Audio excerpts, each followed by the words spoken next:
Over on the Bradite stand now. You've seen me talk about Bradite before, and I've got Ben, who's the head of honcho. Do we call you the VP? Something like that, Even Phil. higher than that, or Something like that. I don't know. I turn up every now and again. Turn up every now and then. I'm going to say a big thank you to Bradite and Ben. They've sent me some paints over the last 12 months from being at the trade show last year, so I have had a chance to try paints out. And in that top corner, if you want to know a little bit more about some of the paints I've tried, please watch there.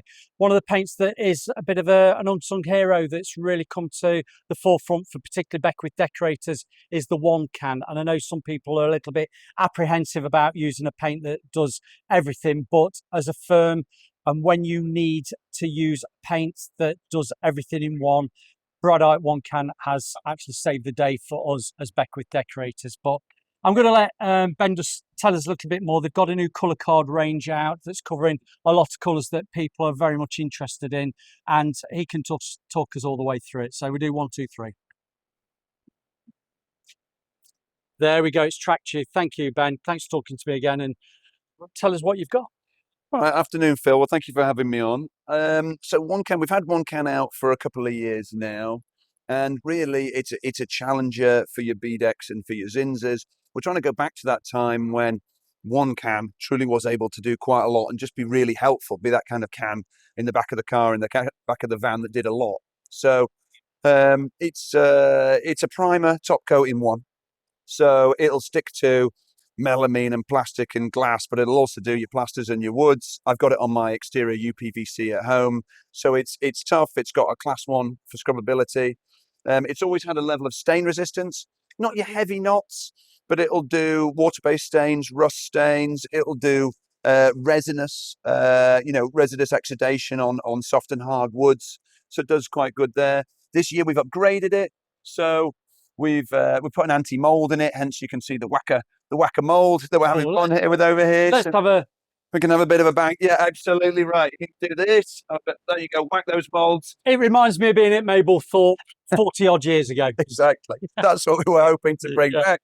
So we put the anti-mold in it again. A lot so for kind of mildewy, dank kind of areas.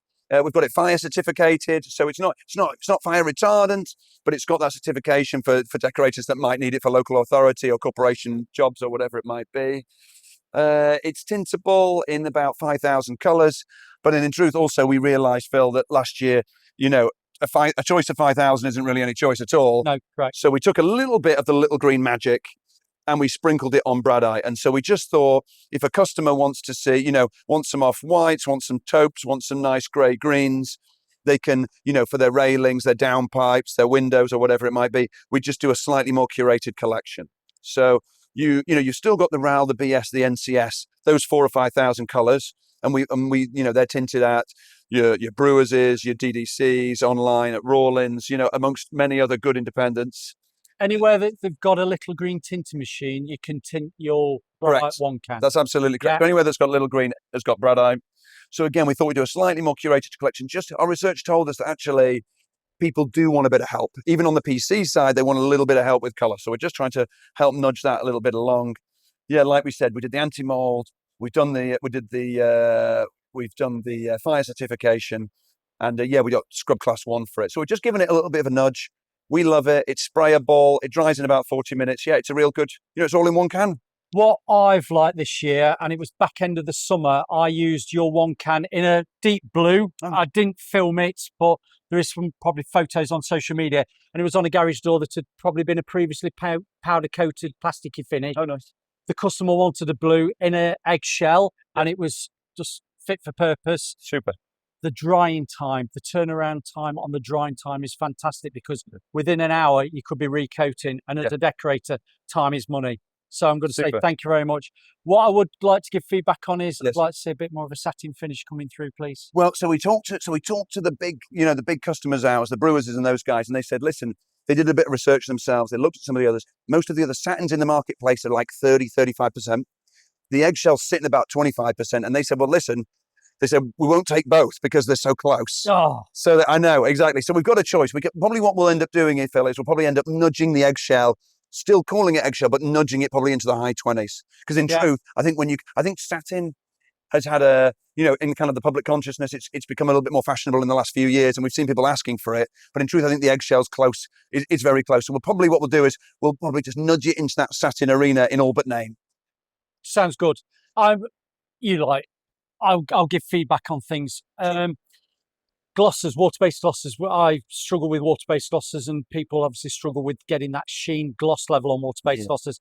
Coming back to the satin finish, I think particularly some of your paints that I've mentioned on my channel that are claiming to be a high gloss finish or a gloss finish are what I would class as a high-end, higher level of satin, which I prefer. And I think some rebranding on some names might actually be more beneficial to call something a semi-gloss, which is more glossier than a satin. Let me take that away. Yeah, good idea. Take that away. All right.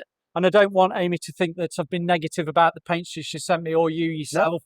But I do think there's an element that, unless it's the gloss that we imagine as an oil gloss, the 90, I think you might sit a little bit better to drop it down to a semi-gloss and aim for the market that I quite like as a decent satin finish. No, listen, Phil, just giving you customer feedback. We want you. We're the biggest family-owned independent paint company now in the UK, and it's lovely that. And we only stay relevant and good and sell by critical feedback. So we can't be scared of it. I think a few years ago, I think you might have been as well. You yourself said, listen, the white in the one can needs a bit more opacity. Yeah. And actually, we've gave that a nudge a year ago now upwards as well. So we like a bit of feedback, and if we can do it, we will. So that's brilliant. My father's used the one can in white only, I'll say 6 weeks ago. It's probably not as long as that. He sang its praises because it was a paint that we needed to get 2 coats on in a day, quick turnaround, and also the white element. And they went for an eggshell finish.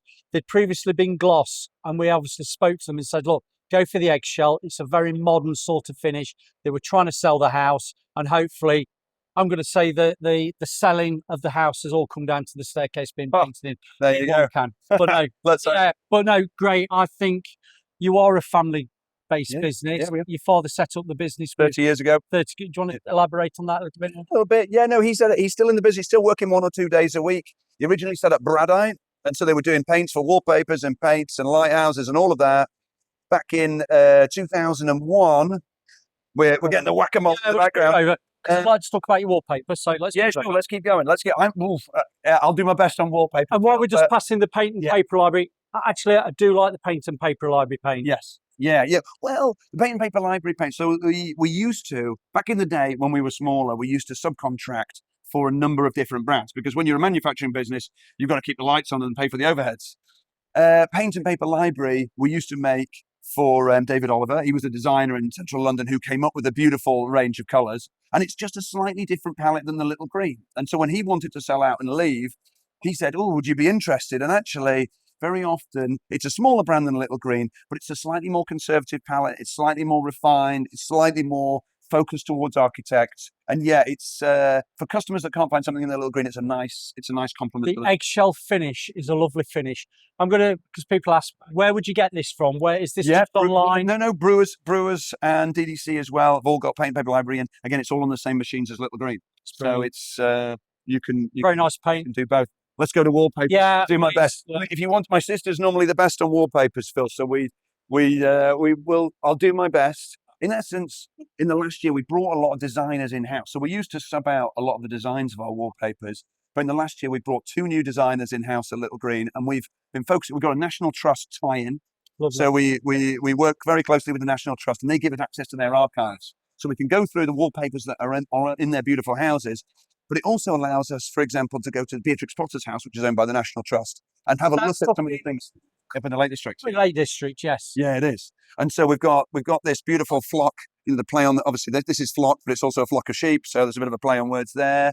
And it's kind of Beatrix Potter inspired. And we've got something else very similar to that coming out in January. That's a bit of an exclusive for you there. We've got something else for Beatrix Potter inspired coming out in is that a first? January. Is this, am I hearing right here? You're breaking it. You're breaking it right now, Phil. I feel special. So right way. That's it. So a little bit more child-based, a little bit more focused on a slightly more fun area. In the past we've been slightly more traditional, but just as the brand grows, we're just trying to push into other little areas. These we've just spoke off camera are a non-woven paper, which is a paste the wall. Paste the wall, correct. Is this something you would really advise a professional decorator who knows how to hang paper to hang, or is it something that a little bit of patience, you can do it as a DIYer? It's not cheap paint, No, it's paper. not. Exactly. So I think this is more. Certainly I would pay a professional to hang this. I don't think I would take the risk. I think you can. I think the you idea. said the right thing Yeah. without me sending you a check. No, well, listen. I think Yeah. Paste the Wall has the idea that a DIYer could do, but in truth, I don't think I would take the risk. So Yeah. no, it's professional users worthy. These for me are Yeah. beautiful, and if anybody's listening, I'm not on the camera. You see, they are a mural effect. Some of these, Potter is one that I really do like. Yeah. There's 3 drops to a roll, and you buy it as a mural, so the pattern repeat is every roll after the 3 drops. That's it. And they're not cheap. They're roughly about 100 and 250 pounds. That's it. But quality remembered long after prices forgot. And I will probably say this, and you will probably say I'm right. If you're working along National Trust, you're producing a paper that is of the quality that if somebody wants something very similar to what National Trust have got, Exactly. we all know hopefully you are and I am, we're National Trust members. Yeah. We're looking at wallpapers that have been up there 10, 20, 30, 40, 50, 60, 70 years. Yeah. You spend money on a decent quality wallpaper, you've got it for a long time. You work that out over the period of time that you have it. Yeah. It actually comes a very cost-effective way of decorating your room, and that's why the royalty don't swap wallpapers every 5 years. Very true. But Very I'm going to true. say you've got some lovely wallpapers. Oh, I've had very a look much, at the Phil. books yesterday, and I just wished I'd got a bigger house that I could do more rooms with wallpapers, because I do feel wallpaper is having a resurgence coming back. And I'm just going to sideline of that. I watched on Netflix recently, and you might probably have seen it. It's called The Diplomat. Yeah. If you've not seen it, and people, I'm behind the camera, please watch it, because some of the stately homes stroke the embassy that they're using for America in the UK, the wallpapers in there are fantastic. And I think if television is the guide for how fashion is for the next couple of years, wallpaper is going to have a big resurgence back. Yeah. And we're going to need proper decorators that know how to hang it on. I totally agree with you. Thank you. Yeah. Lovely to talk to you. Really nice to speak to you. And it's lovely to see you understand when it's a bit quieter. And again, hopefully in the future, I'll probably get my hands on some of this paper. Yeah. One way or another, and we'll try and get a bit of a review on it, because it is beautiful stuff and it looks fantastic. Absolutely. So, well, thank you for coming. Spin that round, and we'll go. See you soon. See you on the next one. Thank you.